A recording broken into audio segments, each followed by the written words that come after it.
acompañarlos. Arturo Rodríguez, ¿cómo estás? Buenas tardes.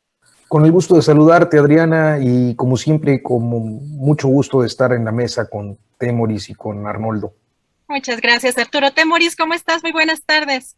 Hola, pues bien, Adriana. Ahora, la última vez que estuviste con nosotros fue porque Julio se sentía mal todavía por las secuelas del bicho maldito. Ahora porque está preparando su intervención, yo creo que va a estar buenísima. Así es que, bueno, ya además siempre es un gusto estar contigo y con mis queridos Arnoldo y Arturo. Así es, muchas gracias, Temoris. ¿Cómo estás, Arnoldo? Muy buenas tardes. Muy bien, Adriana, qué gusto tenerte aquí. Pero sí es un gusto saber que Julio no está por eso y mejor que por lo del otro día, porque creo que va a ser un buen ejercicio el de mañana y va a tener un buen rating la mañanera.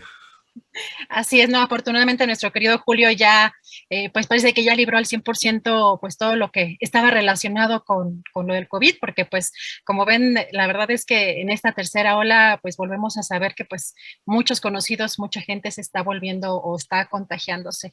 Pero bueno, iniciamos si les parece bien. Arturo, pues iniciaría también contigo. En esta ocasión, artículo 19 hoy en conferencia de prensa dio a conocer que pues el tribunal colegiado, el tercer tribunal colegiado en el estado de Quintana Roo otorgó un amparo a José Kamel Nasif Borge, liberándolo de toda responsabilidad por el delito de tortura en contra de la periodista y defensora de derechos humanos Lidia Cacho. ¿Cómo ves este tema? ¿Qué significa para pues, el gremio periodístico, pero pues un caso que lleva muchísimos años en la impunidad? Híjole, pues mira, creo que como muchos otros de los casos que estamos viendo en estos tiempos, nos remiten al largo proceso que deben recorrer las víctimas. Aquí hablamos de víctimas que han tenido una relevancia, digamos, mediática, naturalmente justificable en la naturaleza del oficio. En el caso de Lidia, pues en tratándose de alguien que además de emplear las herramientas del oficio periodístico, pues había trabajado ampliamente en la construcción de pues estos refugios o este refugio de mujeres víctimas de violencia.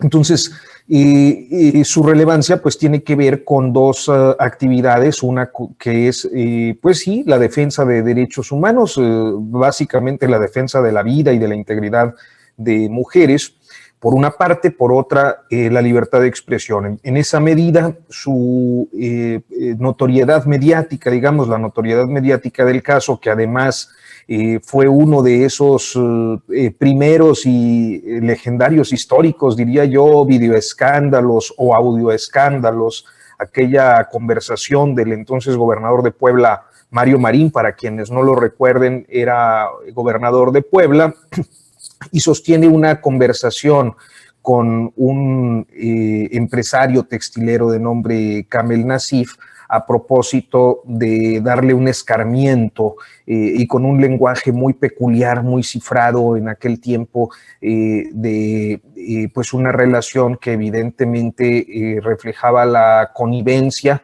para torturar y pues ahora sí que escarmentar a Lidia Cacho. Pasan pues más de 15 años y este asunto sigue vigente por varias razones. Una, pues en este momento creo que relevante es el haber llevado a Zúcar Kuri, que era pues uno de los tratantes de mujeres, niñas en particular, mujeres muy jóvenes, menores de edad, pues, y que es regresado hace un par de años, si no me equivoco, al penal de Cancún, cuando, bueno, pues sus víctimas están ahí y tenerlo en el penal de Cancún o en la cárcel de Cancún es pues algo que en realidad las pone en riesgo por las condiciones tan sueltas que hay en una penitenciaría o en un lugar de ese tipo. Y luego esto que viene a pues confirmar lo que todos sabemos, pero que nos lo refleja de una manera muy cruda. El viacrucis que debe pasar una víctima para procurar o buscar alcanzar justicia y muchas veces llegar a la conclusión de sus procesos enfrentando esquemas de impunidad. Gracias, Arturo. Temoris, ¿cómo ves este asunto y sobre todo la justicia, el Poder Judicial, más bien el Poder Judicial en Quintana Roo? ¿Qué significa que además, como dice Arturo, llevando tantos años en la impunidad del caso, pero además de una persona conocida, de una periodista reconocida a nivel internacional, pues también ¿qué pensamos o qué esperamos, ¿no? Los demás ciudadanos. ¿Cómo ves este caso, Temoris? O sea, es un escándalo, es un escándalo porque además los argumentos que están dando las magistradas son absurdos. O sea, hay una conversación telefónica en donde Marín y Nassif discuten qué hacer con Lidia Cacho, cómo atacarla, cómo agredirla, y como le dicen esta vieja cabrona, eso son las palabras que ellos usan, las magistradas concluyen que pueden estar hablando de cualquier mujer del mundo. Y que el hecho de que los policías que secuestraron a Lidia en Cancún y la trasladaron 5 estados hasta Puebla, donde dominaba Mario Marín, en un vehículo de Carmen Nassif, pues no representa nada el que hayan usado un vehículo que estaba a nombre de este empresario. Es absurdo. Más molesto cuando se trata de juezas, de mujeres que deberían estar, pues, o sea, todos los jueces del sistema judicial deberían estar muy conscientes de que de este tipo de agresiones contra mujeres, que se tortura, hubo un intento de violación. Lidia solamente se salvó porque adentro del penal donde la encerraron ilegalmente, había unas custodias que ellas sí tenían conciencia de las agresiones sexuales. Se dieron cuenta de que había una orden para que Lidia fuera violada y la encerraron en la enfermería para protegerla de esta. O sea, estas custodias tenían bastante más conciencia, estas celadoras, de lo que unas señoras preparadas, tan preparadas que han llegado, que han ascendido a ser magistradas de un tribunal de circuito, de la que ellas tienen. Y es absurdo, es indignante. Artículo 19 advirtió en una conferencia que dio esta mañana que esta sentencia abre además la posibilidad de que con argumentos parecidos otros de los personajes que están aquí involucrados, como el propio Mario Marín, terminen siendo exonerados, que es lo que hicieron estas juezas. Entonces esto es muy grave.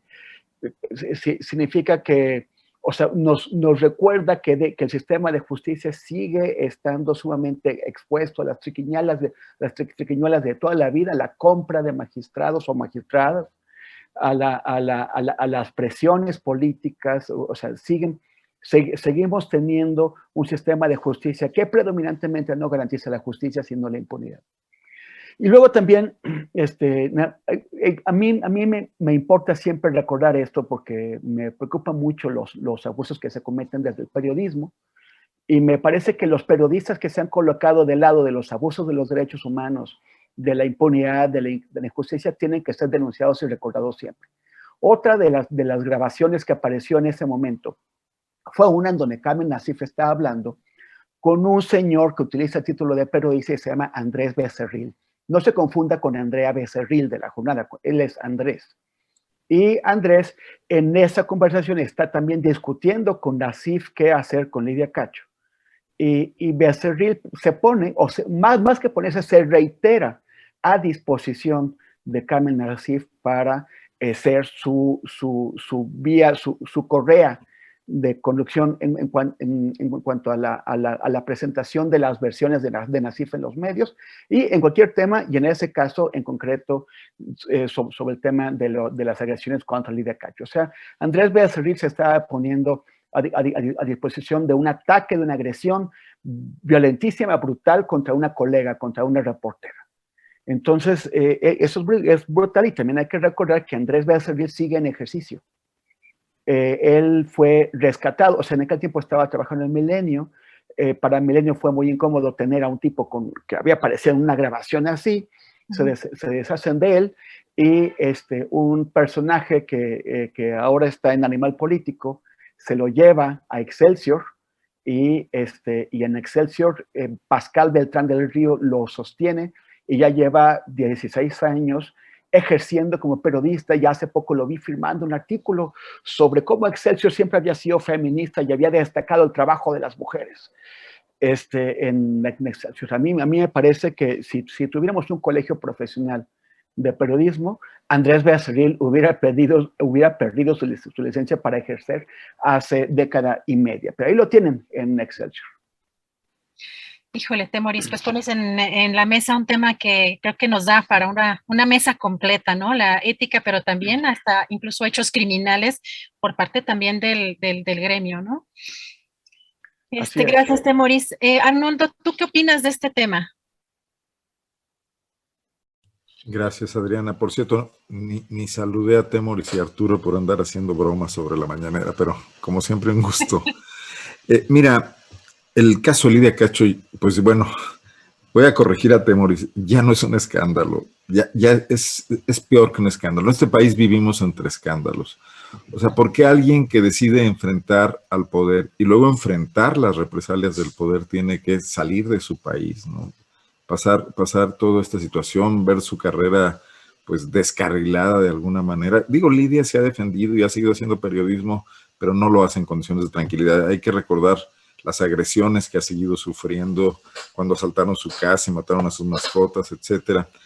Se enfrentó a una mafia muy poderosa, esa que permanece subsumida, normalizada. O sea, la trata de personas en México, en las zonas turísticas, sigue floreciente hasta nuestros días, ¿no? Hasta la fecha. Y luego trabajamos reportajes, o algunos medios lo hacen, sobre la prostitución y la pandemia y cosas así, pero detrás de ahí hay gentes que ganan muchísimo dinero. Según algunos analistas del crimen a nivel internacional, es más grande las ganancias y las utilidades por ese delito que incluso por las drogas o por las armas.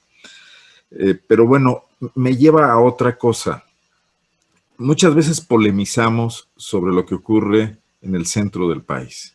Si el Poder Judicial está siendo afectado por las decisiones de Andrés Manuel, si la división de poderes está en riesgo, si existe la división de poderes, etcétera, y no volteamos a ver las 32 entidades que constituyen realidades completamente distintas. Nadie está viendo que en la mayor parte de los estados no existe división de poderes. O sea, viéndolo como un problema periodístico, político, llevado a mesas. ¿Quiénes son los señores presidentes de los poderes judiciales en los 32 estados del país? O las señoras. ¿Cómo llegaron ahí? ¿Qué tipo de carreras han hecho? ¿Qué lealtades son las que guardan?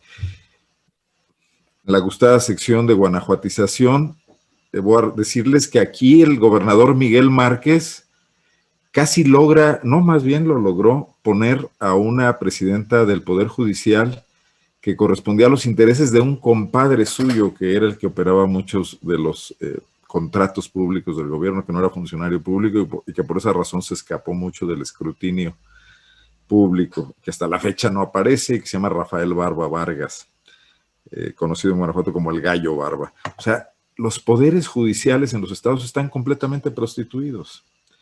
No es un tema de debate nacional, porque la justicia empieza ahí. A la corte llegan algunos casos, pero yo creo que el gran porcentaje de asuntos en este país, penales, civiles, mercantiles, de todo tipo administrativos, empiezan en los juzgados de los estados. Y eso no lo estamos revisando, ni lo está revisando la Cuarta Transformación, ni lo están revisando los gobernadores que han llegado con la Cuarta Transformación. Sencillamente ahí no está pasando nada. Entonces, no me extraña la sentencia. Es un escándalo conocer los argumentos de la magistrada, estos a los que ya se refirió Temoris y que fueron citados hoy en la conferencia de prensa de la mañana, pero de eso estamos llenos en muchos estados del país. En Guanajuato, otra vez, yo conocí hace no mucho una sentencia de un magistrado en segunda instancia exonerando a un violador con un argumento que en el mundo ha sido siempre escandaloso, que era imposible que la mujer que usaba unos jeans apretados hubiera sido violada si no se los hubiera quitado ella misma. Ese era el argumento del magistrado puesto en una sentencia del Poder Judicial de Guanajuato, que se precia de tener grandes abogados y una tradición jurídica ancestral, ¿no? Entonces, volteemos a ver eso. Este es el caso de una periodista y está iluminado por el debate público, pero hay casos que no lo están y son esos mismos magistrados y esos mismos jueces, ¿no? Gracias, Arnoldo. Arturo, me iría ahora contigo con el tema, pues ahora sí que al gusto, lo que les haya llamado la atención de estos juegos. Pues creo que han habido muchos temas, desde la vestimenta que ayer platicábamos, Carolina Rocha, Elisa Laniz y yo, el tema de la vestimenta y las protestas de algunas deportistas, algunas atletas, pero también hasta el tema de las expectativas en el caso de las medallas pues los seleccionados, ¿no? No sé qué quisieras destacar, Arturo. Bueno, mira, yo creo que en realidad, bueno, México no ha sido un país que se destaque por tener un medallero amplio y que creo que esta tampoco va a ser la excepción, va a tener más o menos sus medallas convencionales o promedio. Creo que un tema que es muy relevante para el país y que creo que muy poco se aborda, excepto cuando llegan estos tiempos de las justas olímpicas, es que el país ha carecido de una política congruente y de largo plazo en materia deportiva, y particularmente el deporte olímpico, pues acusa la corrupción tanto de los funcionarios en la CONADE, de los diferentes sexenios, incluido el presente, como de las federaciones que se convierten luego en cacicazgos y cotos de poder, donde en ocasiones creo que han quedado muy claras las condiciones de favoritismo para algunos cuates. O sea, dado el perfil de uno y también de la mesa, creo que más allá de los medalleros, de los resultados y de lo que pudiera ser particularmente relevante en cuanto a los deportistas mexicanos que estén por allá, creo que un tema de fondo que tendríamos que estar observando con mayor detenimiento es la forma en la que las políticas deportivas se definen, y es muy lamentable que casi siempre eso va en función de los gustos personales tanto del presidente en turno como de quienes integran las comisiones la Comisión Nacional del Deporte y la forma en la que han permitido solapado las federaciones. Y a mí me parece que ahí es donde pudiéramos encontrar la clave, pues, de nuestra irrelevancia en las justas olímpicas. Claro, siempre habrá algunos deportistas que muchas veces con esfuerzos personales llegan a conquistar algún lugar en los podios, pero creo que en general pues nos encontramos frente a uno de esos, a un escenario más donde la corrupción, el amiguismo, la falta de una política pública de largo plazo, pues se refleja en malos resultados. Gracias, Arturo. Temoris, ¿tú destacarías algo, te llamó la atención, te emocionó, alguna actuación en particular, o también te llamó la atención estos procesos de selección, o qué parte te llama la atención de estos Juegos de Tokio, Temoris? Pues mira, antes de ir a lo que quería decir, que quiero seguir en la línea de lo que estaba marcando Arturo, sobre el tema de las federaciones y en general del deporte mexicano. No es que en México no tengamos buenos deportistas, sí los tenemos, pero es que parece que nuestro sistema de promoción del deporte está creado para echarlos a perder. Mira tú, por ejemplo, lo que pasa con las selecciones juveniles de fútbol de México. Son las que le traen victorias. Hace años que llegan, que se colocan en los primeros lugares, en la sub-17, ya así, y que han llegado, o sea, que también ganan medallas olímpicas, porque los jóvenes futbolistas son mejores o funcionan mejor como equipo que los futbolistas profesionales. O sea, ¿cómo es que México tiene tan mal desempeño en el fútbol profesional y sin embargo los jóvenes vienen súper bien? Y es cuando llegan al mundo de verdad de los negocios del deporte, cuando se da el encontronazo y se topan con los fracasos de la selección mexicana. Y sí, o sea, y el tema de las federaciones, el tema de que pongan a quien pongan en CONADE, parece que todos están entre la soberbia y el provecho personal y todo. Bueno, eso es otro escándalo, pero dice, aunque digas que no lo es, yo sé que desde Guanajuato la perspectiva es diferente. Pero Es que vivimos en un país de escándalos, sí, pero bueno, para lo que querían entrar, ¿qué es lo que me llama la atención? Es el caso de las gimnastas. Y es desde el punto de vista de que siempre se coloca, o sea, es las personas que tienen éxito en el deporte, éxito en este caso en el deporte femenino, son colocadas como modelo para las demás mujeres, para las jóvenes. Y las gimnastas siempre habían sido, o así habían sido escogidas y preparadas, delgaditas, ¿no? Y servían para reforzar los estereotipos de belleza en donde las mujeres siempre tienen que ser muy delgadas. Estos estereotipos que llegan hasta los extremos bulímicos del mundo de la moda, de las pasarelas y todo eso. Pero al menos parece que en la gimnasia la realidad está dejando esos estereotipos atrás. Simone Biles, que es la super gimnasta de Estados Unidos, que ha tenido algunos problemas ahora, pero que eso no le quita su gran calidad. Y pues por México, Alexa Moreno, ¿no? O sea, que los entrenadores, la gente que sabe de gimnasia, está escogiendo otro tipo de constitución física que resulta ser más apropiada para las exigencias de la gimnasia que el modelo estereotípico de la mujer delgadita. No es que ser delgada esté mal, o sea, por supuesto que las chicas delgadas son guapísimas, pero también lo son las que tienen otro tipo de constitución física, un poquito más sólida. Y a mí me parece que muchas, hace 4 años se burlaron mucho de una gimnasta mexicana que yo hubiera querido ver a cualquiera de los que se burlaban hacer la 10ª parte de las cosas. Que Alexa Moreno, ¿no? Es la misma que está dando resultados. De ella misma, pues yo creo que Alexa, sobre la base de los hechos, está callando trompas, ¿no? Está cayendo bocas, por no usar un término un poquito más duro.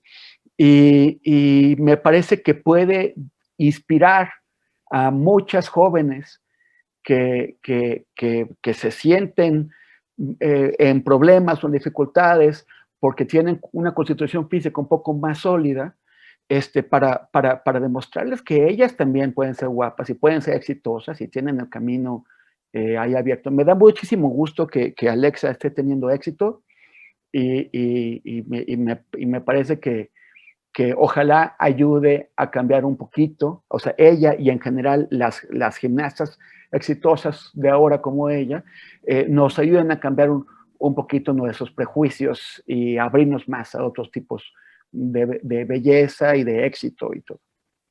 Gracias, Temoris. Pues creo que nos toca verla y el mismo día de la consulta, me parece que el 1 de agosto es la final en la que va a participar Alexa, a ver si no nos corrigen por ahí en el chat, pero ya veremos esta final justamente con Alexa Moreno. Arnoldo, ¿tú qué destacarías? ¿Qué te ha llamado la atención de estos juegos?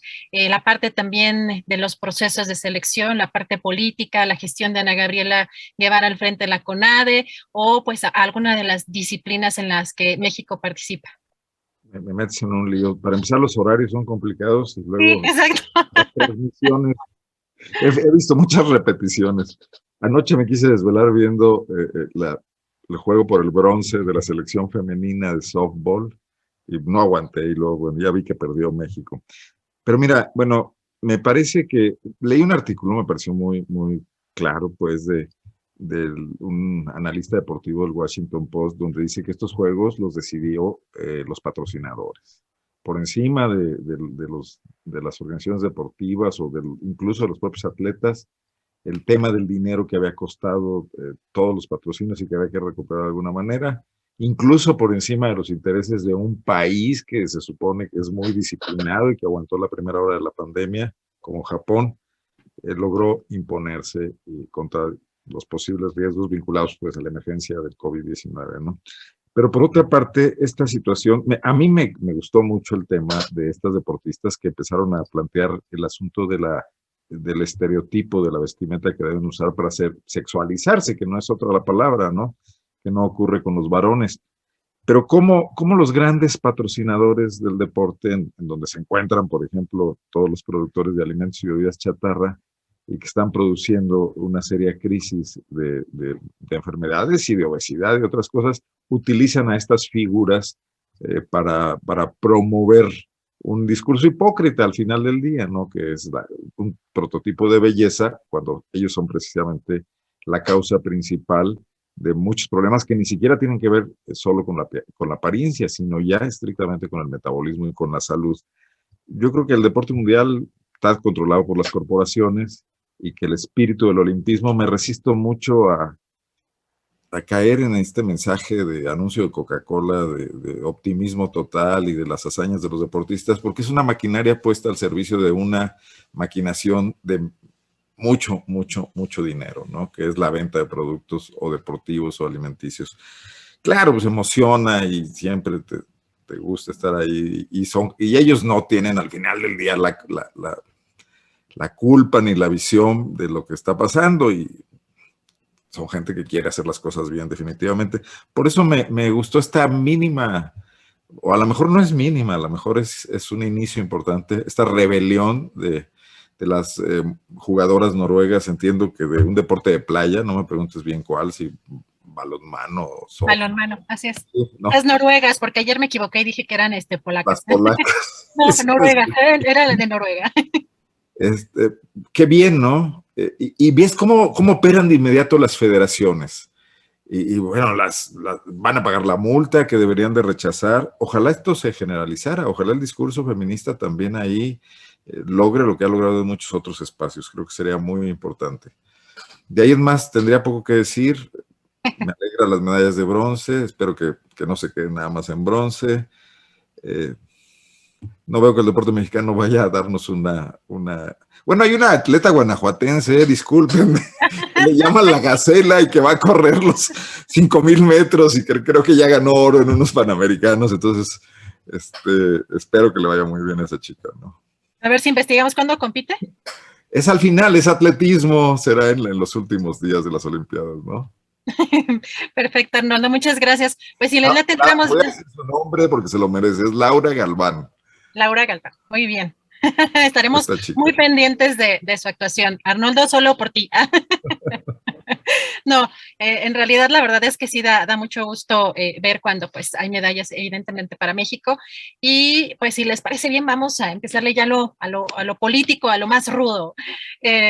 Arturo, ¿qué te pareció el discurso del presidente López Obrador el sábado en este evento, pues con muchos cancilleres de América Latina, en un discurso que pues fue muy aplaudido por la izquierda, por los seguidores del presidente, pero sobre todo que tiene una postura pues muy crítica contra la Organización de Estados Americanos, y pues que vimos ayer en las declaraciones de la mañanera que incluso pues le pide al presidente López Obrador a Joe Biden que permita el ingreso de remesas a Cuba. ¿Cómo ves este discurso y esta postura del presidente López Obrador, Arturo? Me colocas en una situación difícil, Adriana, porque aquí el internacionalista experto y además uno de los periodistas de cobertura internacional más experimentado, quizás el más experimentado de este país, es Maurice Greco. Entonces corro el riesgo de darme un tropezón, pero pues dado que está sobre la mesa el tema, mira, yo creo que para muchos que auténticamente pues nos definimos en lo personal, si bien como periodistas, también con convicciones sociales, es un discurso que en buena medida pues es encomiable.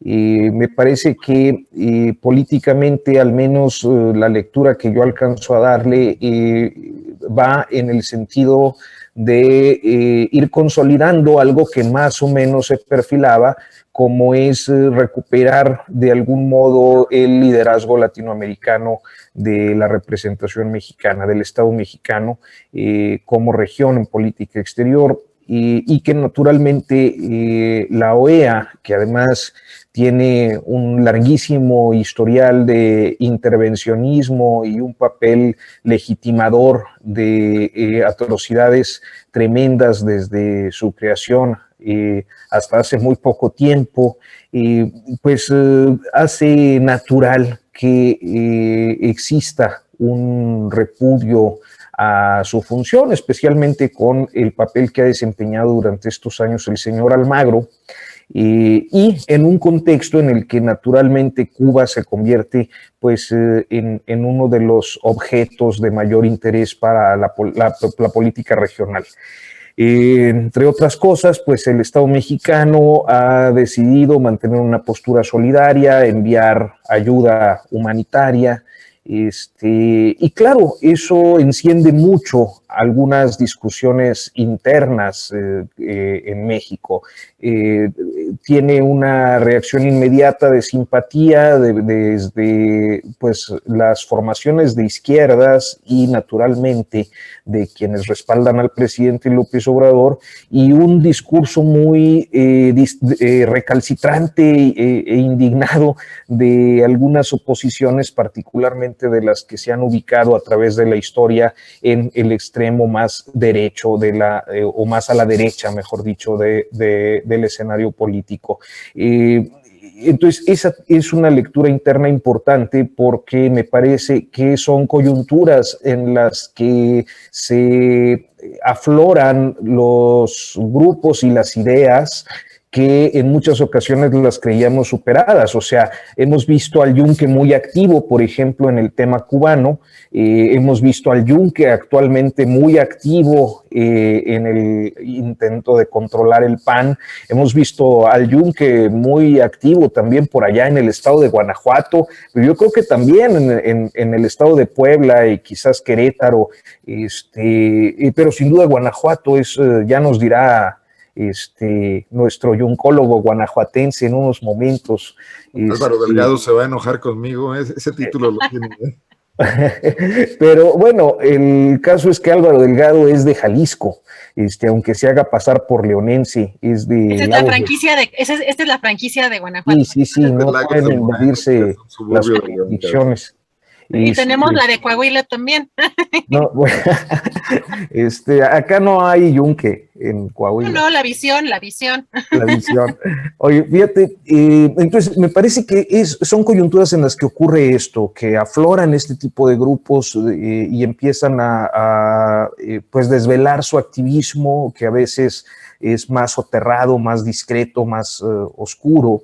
Y finalmente diría que una lectura adicional pues tiene que ver con un cierto, ¿cómo pudiéramos decir?, lavado de cara de Marcelo Ebrard ante las formaciones más a la izquierda del López Obradorismo, que le estaban haciendo un cuestionamiento severo y abiertamente decantándose a favor de Claudia Sheinbaum.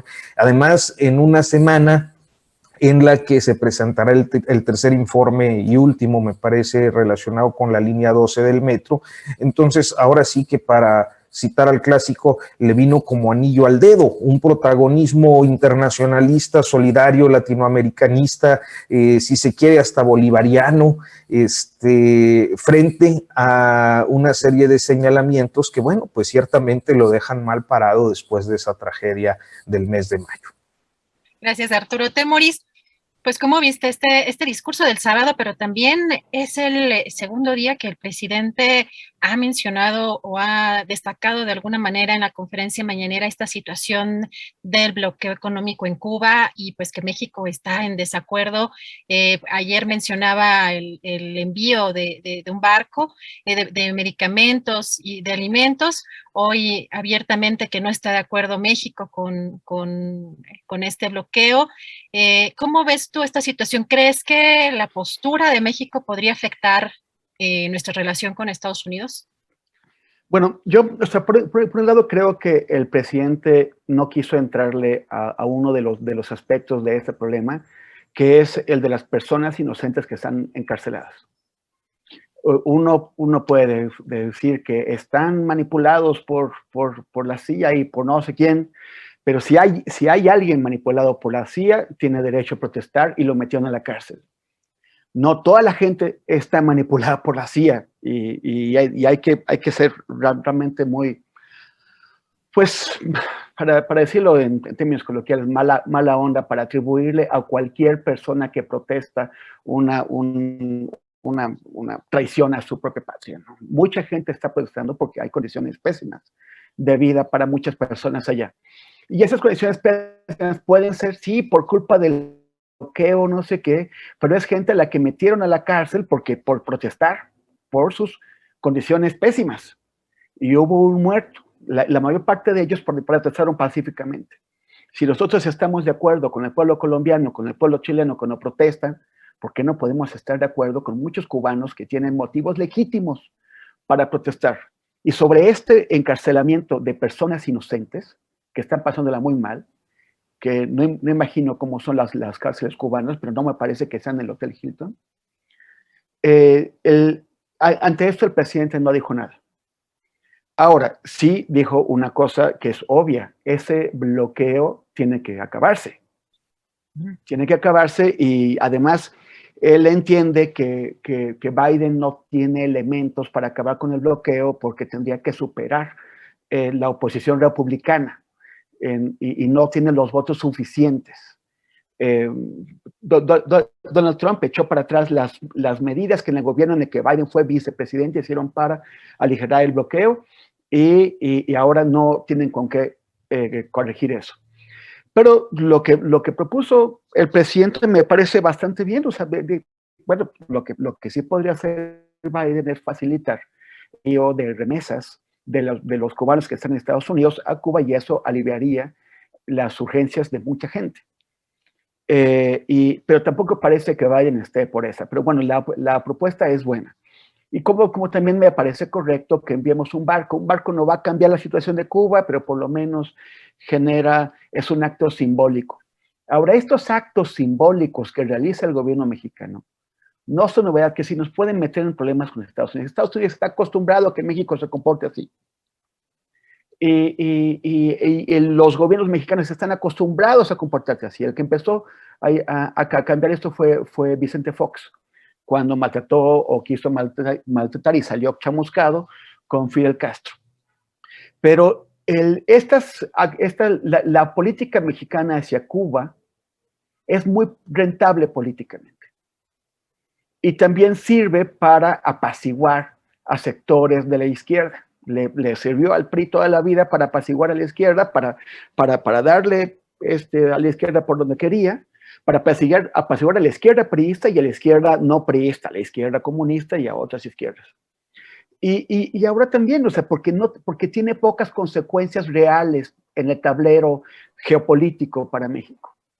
Entonces, como Andrés Manuel se ha confrontado con buena parte de la izquierda en muchos aspectos, en muchos temas, pues es una manera para apaciguarla. Entonces, o sea, le sale barato y me parece bien. O sea, me parece correcto lo que dijo sobre las remesas, correcto lo del barco y me parece mal que no quiera ni mencionar la violación sistemática de derechos humanos que se está produciendo contra personas inocentes en Cuba. Gracias, Temoris. Arnoldo, ¿cómo ves este tema desde el discurso que dio el sábado el presidente, la posibilidad de tener un liderazgo de ese tamaño en América Latina, las declaraciones del presidente frente pues, al bloqueo económico de Cuba? ¿Cómo ves este tema, Arnoldo? Espero que el internet no falle porque siento que está otra vez volviendo a las andadas. Pero mira, bueno, lo de Temoris es central. Una postura diplomática que tratara de ser innovadora, creativa o de romper este estancamiento entre una bipolaridad de un mundo que ya no lo es, que ya no es bipolar sino multipolar, tendría que entrarle a ambos problemas. O sea, al tema del ilegal, irregular, inhumanitario bloqueo a Cuba, pero también al tema de que Cuba tendría que avanzar en el respeto a los derechos humanos, aprovechando además pues el cambio, el relevo generacional que está ocurriendo ahí. No puede haber un fidelismo sin Fidel, va a ser insostenible, y menos con los métodos duros. Puede caer en una caricatura como en la que está cayendo Nicaragua y volverse un paria del mundo, y entonces ser un lastre para quienes a lo largo de la historia han respaldado las expectativas que abrió la Revolución Cubana, ¿no? Y que frustraron el propio bloqueo y los propios errores de sus dirigentes, ¿no? Pero si México quisiera en verdad sustituir a la OEA por otro tipo de organismo, tendría que ver ambos aspectos. Tendría que situarse en el centro y hacer esa labor diplomática de mover un poco a Cuba. Los mexicanos siempre han sido buenos diplomáticos, hacia posturas menos radicales y menos represoras de su propia sociedad. Y ahí no solamente están agentes de la CIA, hay gentes, bueno, ya está Pablo Milanés, se movió un poco de la ortodoxia, Leonardo Padura, que es una gente prestigiadísima. No vamos a volver a los escenarios del caso Padilla de aquella época, ¿no? A reprimir intelectuales. Esa podría ser una salida que además acreditaría mucho la estatura de un mandatario como Andrés Manuel, ¿no? Desde luego que habría que cometer errores de esto, de sesgarse en unos casos sí y en otros no. O sea, tan malo es el golpe de Estado en Bolivia como lo que está ocurriendo en Nicaragua con el encarcelamiento de opositores. Desde luego es difícil hacer política internacional en ese contexto, pero México tiene una tradición. A Andrés Manuel no le gusta viajar y todo, pero no importa. Tiene un buen canciller que además quiere construir y superar su mala imagen por sus errores como regente de la ciudad, no me acuerdo, jefe de gobierno. Bueno, que se esfuercen un poquito. Yo creo que el mundo necesita ideas, este mundo confrontado en el que estamos, y México muchas veces ha ocupado ese nicho donde en medio de posturas muy polarizadas de los grandes bloques en el pasado, se encontraron resquicios para algunos temas, a veces pequeños, a veces menos. Ojalá se pudiera, ojalá hubiera ese engarce con esa tradición y con una visión renovadora de la política también de Andrés Manuel, que en muchos casos yo podría suscribir sus posturas, pero que luego se da unas regresadas al prismo más anciano, más ancestral del siglo XX, ¿no? Gracias, Arnoldo. Arturo, ayer escuchamos en la conferencia mañanera, pues declaraciones del titular de la Secretaría de Marina en la que dice que México carece de servidores públicos honestos. Y en ese marco también, pues el presidente ha anunciado pues más recursos a las Fuerzas Armadas, en particular a la Guardia Nacional. ¿Cómo ves tú estos asuntos? Mira, yo creo que el almirante Ojeda ha sido quizás el más proclive a abordar discursivamente o retomar algunos expresiones, vocablos, frases de la llamada 4T y particularmente del presidente López Obrador desde el primer día de la administración.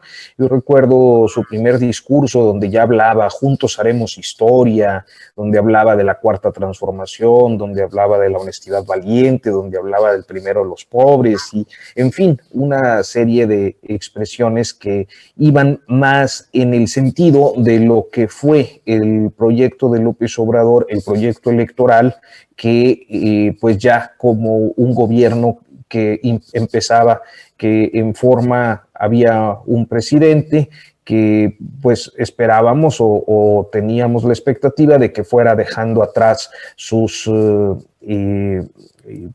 planteamientos electorales y su posicionamiento como líder. No ha ocurrido del todo, pero sí resultó, digamos que muy poco ortodoxo, ver a un alto mando de las Fuerzas Armadas, a un secretario de Marina, en una lógica prácticamente discursiva, ideologizada y con un sesgo notablemente partidista.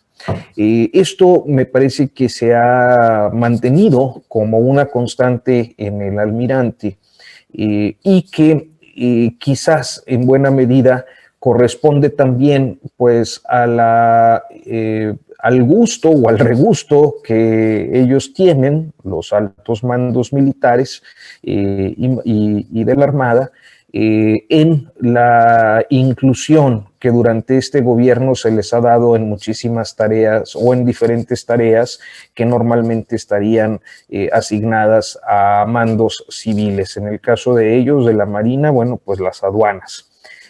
Además de las tareas de seguridad pública que ya conocimos, además de las labores en las que también han apoyado con la seguridad interior de Pemex, además del trabajo que hacen en apoyo a los programas, particularmente como Sembrando Vida, entre otros.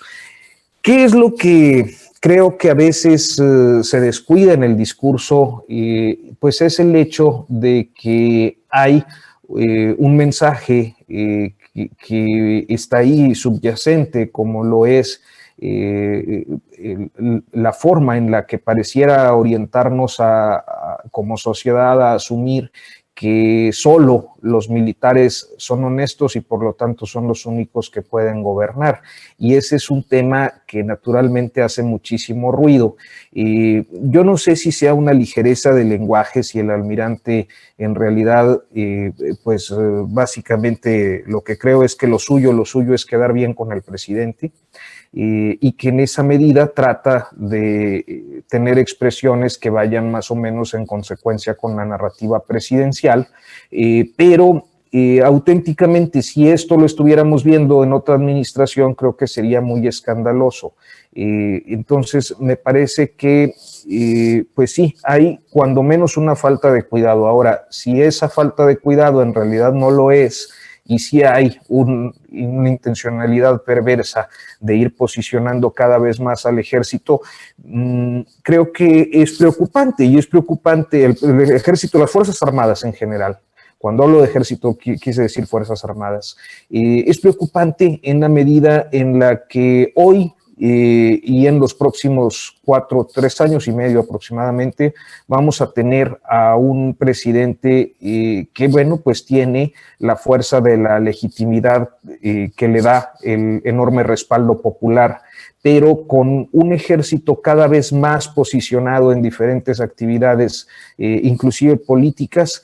Creo que estaríamos ante escenarios donde un presidente o presidenta posterior que sean más débiles pudieran tener que enfrentar ya no solo a los poderes fácticos que hasta ahora se manifiestan en diferentes ámbitos, como el económico o los grupos políticos o inclusive el religioso o el delincuencial, sino que un poder fáctico auténticamente interesado en el manejo de la vida pública, como las Fuerzas Armadas, sería un tema auténticamente complejo y complicado de sobrellevar, como ha sido históricamente en todos los países donde un gobierno se caracteriza por su militarización. Gracias, Arturo. Temoris, creo que Arturo toca un tema central. Estas declaraciones del titular de la CEMAR estarían dando a entender que pues solo elementos de las Fuerzas Armadas son incorruptibles y estábamos esperando un mando civil, por lo menos en el caso de la Guardia Nacional, y estamos viendo que están destinando mayores recursos. ¿Qué relación ves en estas declaraciones y en esto que está sucediendo con el aumento del presupuesto pues a las Fuerzas Armadas, Temoris? Pues a mí me parece que al almirante seguramente, como dice Arturo, le encantaría estar muy a tono con lo que dice el presidente, pero lo contradijo brutalmente, ¿no? O sea, el presidente lleva 2 años y medio desde que tomó el poder, tratando de convencernos de que su campaña por limpiar la administración pública de corrupción, de personas deshonestas, está siendo exitosa, que va a todo vapor, que ya los corruptos y los deshonestos son cosas del pasado, y el almirante acaba de venir a decirle que todos los servidores públicos son deshonestos. O sea, prácticamente le dijo que no había hecho nada, ¿no? Y yo supongo que su intención no era ofender al presidente, decirle que no ha logrado nada. Pero independientemente de eso, yo también me pregunto, o sea, ¿cuál es el mensaje de fondo? O sea, ¿cómo ven ellos a la sociedad? ¿Cómo ven ellos a los civiles? Sienten que los civiles, o sea, desde las Fuerzas Armadas, ¿no? sienten que los civiles, que es imposible contar con los civiles, que no se puede confiar en los civiles. Y entonces, si no se puede confiar en los civiles, pues hace falta que el poder político y la administración pública sean ocupadas por militares, que son los que sí son buenos. O sea, nos está proponiendo un gobierno militar. No lo dijo, pero es lo que está en el fondo de sus palabras. Y es muy, o sea, demostró también una enorme arrogancia, ¿no? Solo nosotros somos buenos, todos los demás son malos, y nosotros somos buenos.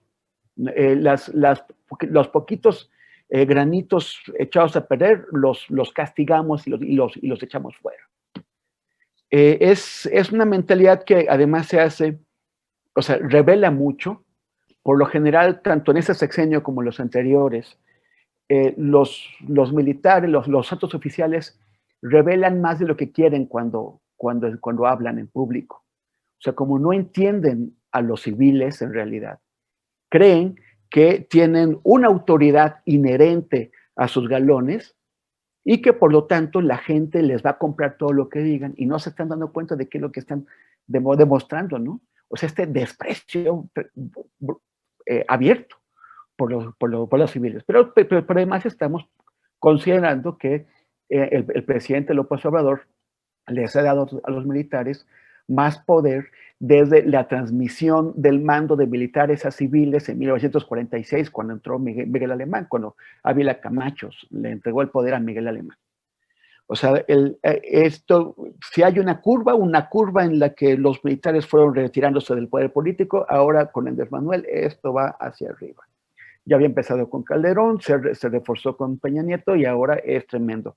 O sea, enormes porciones de la administración pública y también de los negocios que da la construcción a partir de contratos públicos, les han sido entregados a los militares. Lo que intentó hacer Peña Nieto, que fue legalizar constitucionalmente la intervención y blindar constitucionalmente la intervención militar en la seguridad pública, que sean hasta actos rarísimos para hacerlo y fracasaron, Andrés Manuel lo quiere llevar a cabo. Y como dijo Arturo, o sea, bueno, ahorita tenemos un presidente que ha logrado tener un ascendiente, una autoridad sobre los militares. Pero si los militares ya asumen que ningún servidor público civil es honesto, ¿cómo le va a hacer el siguiente presidente, sea de Morena, sea del partido que sea, para meter en orden a los militares, para que lo respeten, para que reconozcan su autoridad, la supremacía del poder civil? Las implicaciones, lo que hay detrás de lo que dijo el almirante son muy preocupantes y yo creo que vamos a tener que lidiar con ellas en el futuro. Gracias, Temoris. Arnoldo, estas declaraciones, pues que parecen relativamente simples o que pudieran pasar en algún momento desapercibidas, pues sí han llamado la atención por lo que ya han mencionado Arturo y Temoris. ¿Tú crees que estas declaraciones reflejan el pensar en general las Fuerzas Armadas? Bueno, sí, sin duda ellos se ven a sí mismos como muy distintos al resto de los servidores públicos, pero también afuera los ven de otra manera. O sea, en todas las encuestas que se hacen, no recuerdo ahorita una inmediata, pero durante mucho tiempo, las instituciones más prestigiadas eran las Fuerzas Armadas, la Iglesia, creo que las universidades, que son un desastre también, y las más desprestigiadas son la policía, los políticos, las cámaras, los diputados, etcétera, ¿no? Sí hay una sensación de que, como en aquel poema de Cavafis de los bárbaros, de que pueden ser una solución, ¿no? Pero yo más bien que pensar en eso me iría a la causa, lo que nos lleva y nos conduce a esta desesperación, que es la enorme corrupción de la burocracia y de la clase política que llevó a Andrés Manuel a la presidencia con una votación inédita y que vemos que no está pasando nada, que esa votación no está teniendo consecuencias, como no las va a tener la consulta del próximo domingo, para frenarlo un poco. Porque por incuria, por temor o por oportunismo y corrupción descarada, la administración pública no está funcionando. O sea, resulta... Por eso la mañanera es un espacio como el que es, por eso tiene la difusión y el poder que tiene, porque hay que ir ahí a plantear los problemas, pero al rato va a haber una cola de 1 millón de mexicanos queriendo ir ahí a plantear problemas, no nada más periodistas, porque en ninguna oficina pública a la que te presentas pasan cosas. Nadie responde, nadie atiende, problemas ambientales, problemas laborales, etcétera, están detenidos. Y bueno, en ese sentido, el presidente va a tener que ir metiendo al ejército a cada vez a más lugares, ¿no? A la Secretaría del Trabajo para que respeten las cláusulas del TEMEC, bueno, ya están en el tema ambiental con lo de la vaquita marina, que tampoco funciona mucho, etcétera, ¿no? Eso, no este peligro del mayor poder a los militares, que está bien, hay que frenarlo, pero ¿por qué no está funcionando la administración pública? ¿Qué hace falta para que funcione la administración pública? Cesó la voluntad presidencial, se cansó muy rápido, no encuentra cómo, no encontró a los hombres adecuados para que las cosas caminaran en cada área. ¿Qué va a hacer el próximo presidente frente a eso? A mí la salida del tapadismo con la que está jugando Andrés Manuel López Obrador me recuerda aquel chiste viejo de los 3 sobres, no sé si se acuerdan todos aquí de él, de ir sacando sobres conforme los problemas se agudizan, y el último es, empieza a pensar en tu sucesor y dile que haz tus propios 3 sobres, ¿no? O sea, Andrés Manuel ya hizo sus 3 sobres para la sucesión presidencial, y entonces teniendo este gobierno el 50% de su tiempo, 3 años por delante, pareciera que ya no quiere caminar en lo que apenas incipientemente empezó a tocar de algunos problemas graves y delicados del país, ¿no? Entonces, lo veo más como un síntoma de impotencia del propio presidente y de la sociedad, este hecho de pensar en las Fuerzas Armadas, que seguramente tienen muy empoderados a quienes son hoy los responsables de ambas armas, del ejército y de la marina, porque se sienten que están resolviéndole problemas al presidente, ¿no? Gracias, Arnoldo. Pues ya estamos, se me fue como agua, se me fue como agua la hora. Arturo, si les parece, Julio dice normalmente ya en estos últimos días que les pide un postrecito para cerrar estas mesas. ¿Con qué cerrarías? ¿Qué tema te gustaría tratar, Arturo? Brevemente, si se pueden, unos 2-3 minutos. Bueno, yo quisiera nada más referirme a esta intención de Julio de estar mañana en la conferencia de prensa mañanera. Creo que es un ejercicio muy respetable en la medida en la que ciertamente el actual presidente y parte de su gobierno han dedicado amplios esfuerzos durante sus conferencias de prensa matutinas a descalificar en muchos casos per se, en muchos otros efectivamente desmintiendo información tergiversada, quizás en algunas no pocas ocasiones con una intencionalidad política de los autores, algo que particularmente no me asusta, pero que me parece, y este es mi punto de vista, que fue no solo excesivo, sino indebido en el caso de los temas abordados por Julio en relación a pues esta materia ambiental que tiene que ver con San Luis Potosí, la sierra de San Miguelito y los intereses inmobiliarios que se ciernen sobre ese lugar. Creo que ha sido un despropósito la participación de la señorita Vilchis, o de la persona que participa en estas quién es quién, desde su primera intervención ha sido deficiente, ha sido precaria, ha sido poco articulada, sin los datos precisos. Y creo que la relevancia de la presencia de Julio en este caso es porque desde el periodismo independiente pues es necesario que se den las respuestas, y si la tribuna está ahí, pues hay que ubicarla, así hay que aprovecharla. Entonces, creo que pues con este reconocimiento al trabajo de Julio y también con la expectativa de ver cuál es la recepción, el trato que le den mañana, que también tiene una importancia, una relevancia para quienes pues nos identificamos con esta forma de hacer periodismo fuera de los grandes consorcios y de los medios, digamos, convencionales, o es relevante. Entonces, bueno, pues con un saludo muy afectuoso a Julio y con mi gratitud a ti por esta moderación y por habernos convocado una vez más en esta mesa de los martes, Adriana. Gracias, Arturo. Temoris, ¿tú con qué cerrarías? ¿Qué postrecito nos regalas? Pues, postrezote, que es lo mismo de lo que está hablando Arturo. Yo sí estoy esperando esta mañanera, o sea, estoy esperándola con ganas porque a mí me parece que es esta sección quién es quién ha estado muy errática, provocando despropósitos, generando una sensación que no necesariamente está justificada, pero así a muchos ya les parece así, de inquisitorial, ¿no? de intento de censura. Y me parece que definitivamente la señorita Vilchis no es la persona preparada ni a nivel profesional, a nivel metodológico, por más que diga que tomó un curso, ni a nivel político, porque ella lo que está haciendo es política y no está haciendo un examen de qué es lo que pasa en la información. No es su intención. Entonces, me parece que ahora sí se van a dar con la pared, porque lo que sostuvo Julio fue con documentos públicos, con documentos oficiales, pero no solamente con documentos oficiales, sino con los testimonios de la gente que está enfrentando este problema.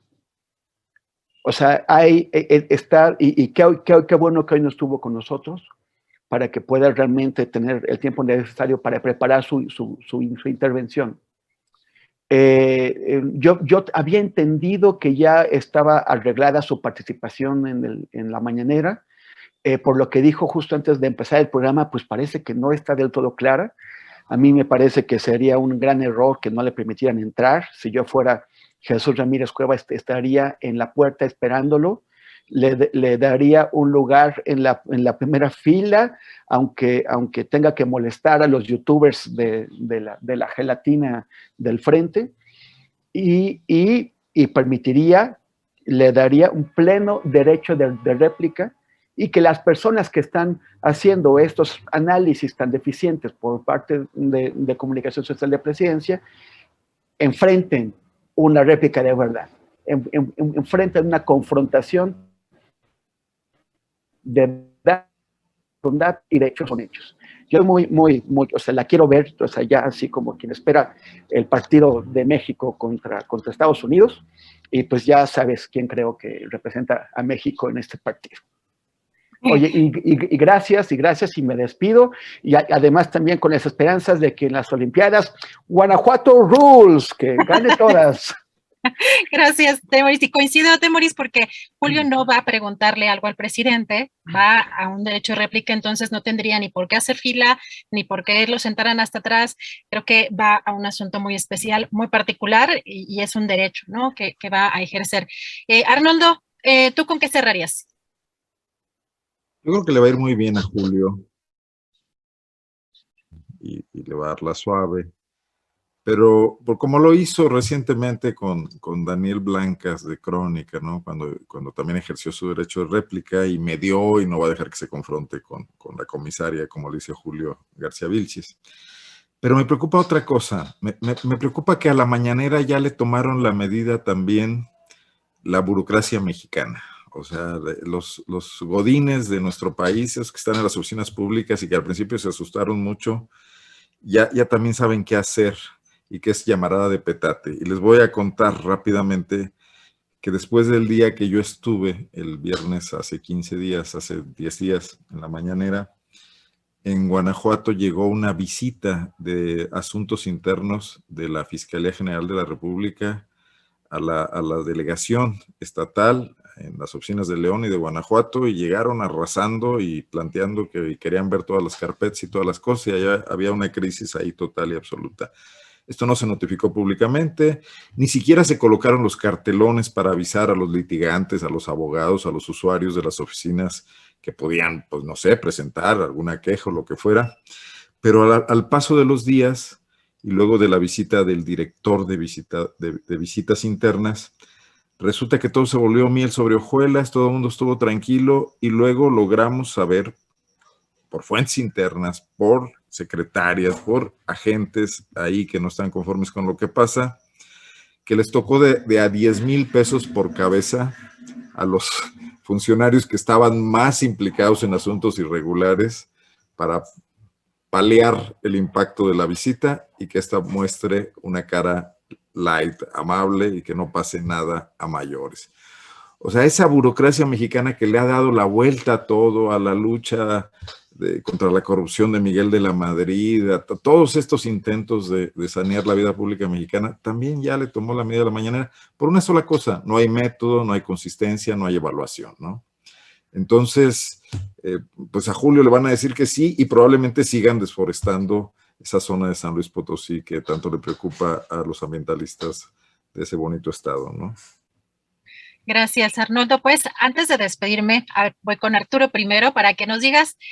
Yo les recomiendo además la columna que yo les citaba el día de ayer y que ahorita ha mencionado precisamente Arturo, el tema del yunque, la columna que publica el sábado en el Heraldo, que este sábado se titula "En el pan el yunque se aferra", pero además Arturo, reportero de Proceso, y pues vemos también los contenidos, Arturo, de pues Notas sin Pauta, pero si nos das dónde seguirte, pues ¿qué más tenemos en estos días en Notas sin Pauta? Hay muchos programas y muchos también talleres. Sí, muchas gracias, Adriana. Pues sí, en Notas sin Pauta en YouTube, en notasinpauta.com, que son pues nuestra plataforma independiente para hacer cosas. Temoris nos hace favor por ahí de estar en Disenso, una mesa muy incendiaria los jueves, que pues ha llamado mucho la atención. También los jueves está México ALB, con un grupo de periodistas muy experimentados todos, pero muy jóvenes, todos millennials, que abordan pues con relajamiento sus inquietudes de la agenda pública. Y bueno, yo personalmente estoy todos los días, bueno, de lunes a viernes a las 8 de la noche ahí en Notas sin Pauta. Y pues sí, con todo el montón de chambas, ¿no? Que Proceso y en el Heraldo Radio, en el Heraldo, en la columna, en Fórmula con Opinión. Pues muchas gracias. No, a ti, Arturo. Y pues, Temoris, tenemos unas cápsulas que has estado elaborando de estos fragmentos de los diferentes sexenios, cuentas por cobrar. Ahora sí que cuéntanos de qué se trata y dónde las podemos ver. Bueno, pues sí, es una serie de cápsulas que en donde 2 minutos intento explicar algunos temas por los cuales me parece que los expresidentes de la República tienen que responder, y tienen que responder sí o sí. No, yo creo que la consulta que se va a hacer el domingo, creo que va a tener un resultado que va a dar lugar a la disputa de la interpretación. Unos van a decir que el resultado fue de un lado, otros van a decir que el resultado fue del otro. El tema de la obligatoriedad de su cumplimiento, del cumplimiento, también va a estar ahí, pero creo que sobre todo hay cosas por las cuales tienen que responder los expresidentes.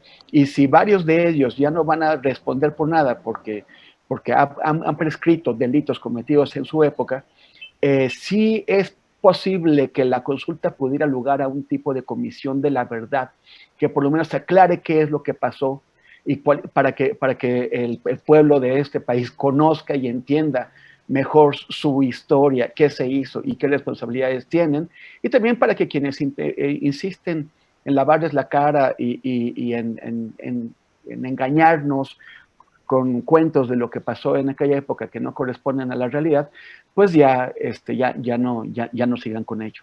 Entonces, estas cápsulas las hice para Canal 22, se empezaron a transmitir la semana pasada, van a seguir apareciendo todos los días en la noche a las 8 y a las 10 de la noche una cápsula en el 22, y luego van a estar en YouTube y en redes hasta el viernes. Me parece que el viernes sale la última, hice 2 por presidente.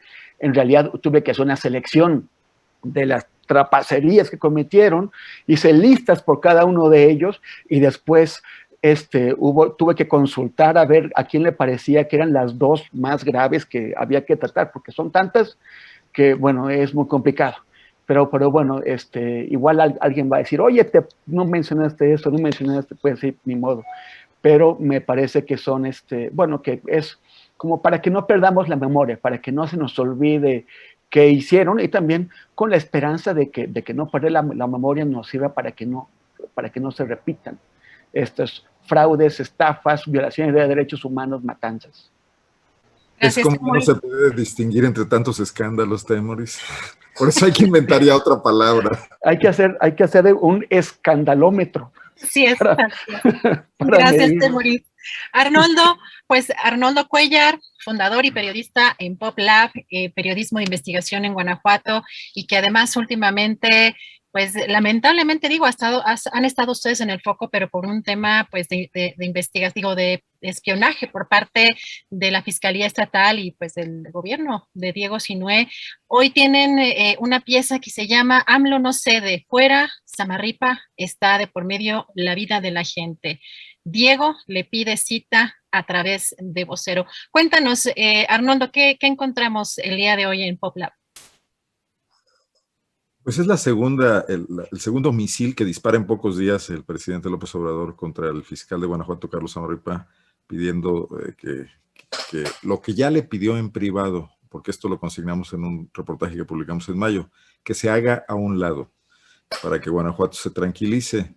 No puede, como en el caso de Veracruz, iniciar un procedimiento donde en Veracruz Morena tenía al gobernador y al Congreso, que pese a que fue un jaloneo fuerte, lograron quitar al procurador, al fiscal Winkler, ¿no? En Guanajuato, obviamente, Diego Sinué no va a iniciar una cosa de este tipo, para empezar porque ni siquiera depende de él. Nosotros creemos firmemente, y aquí es donde viene el tema del yunque al que Arturo se refirió y del que escribió muy bien el pasado sábado.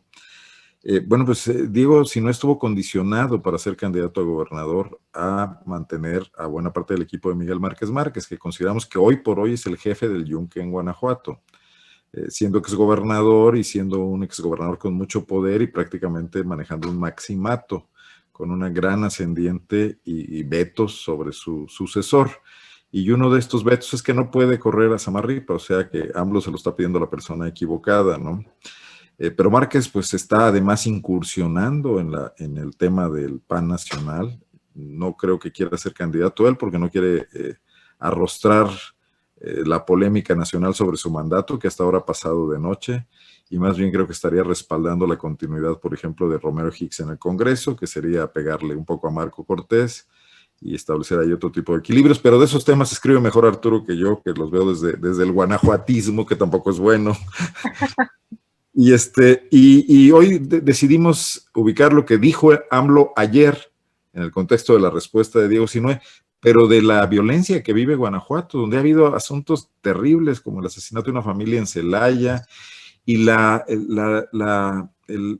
¿cómo le llaman?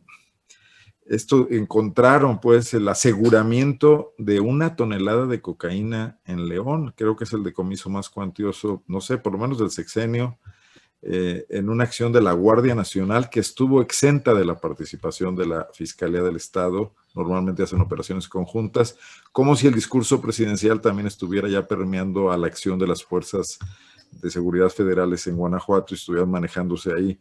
Por lo que han mencionado siempre, las filtraciones, las complicidades, la fuga de información, manejarse más bien cada uno por su cuenta y dar este golpe muy exitoso, ¿no?